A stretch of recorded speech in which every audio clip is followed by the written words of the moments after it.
Naglabas ng opisyal na pahayag ang pamunuan ng ABS-CBN upang linawin ang mga kumakalat na ulat tungkol sa umano'y malaking pagbabago sa pamamahala ng kumpanya.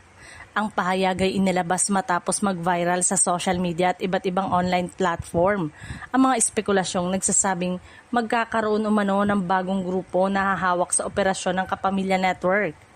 Isa sa mga isyong itinanggi ng ABS-CBN ay ang balitang mapupunta na umano ang pamamahala ng kumpanya sa MediaQuest, ang media arm ng business tycoon na si Manny V. Pangilinan at may kaugnayan sa TV5. Ayon sa pamunuan ng network, walang katotohanan ng naturang impormasyon at wala silang isinasagawang negosasyon hinggil sa sinasabing pagpapalit ng pamamahala.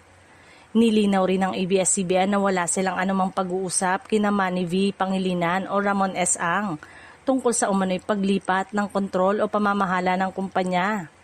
Binigyang diin nila na ang kanilang ugnayan kay Pangilinan ay nananatiling nakatuon lamang sa umiiral na content partnership sa TV5 at wala nang iba pang kasunduang may kinalaman sa pamamahala ng network.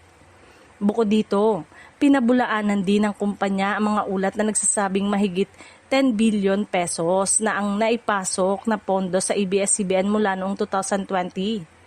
Ayon sa kanilang opisyal na pahayag, hindi ito totoo at maling impormasyon ang kumakalat tungkol sa usaping pinansyal ng kumpanya.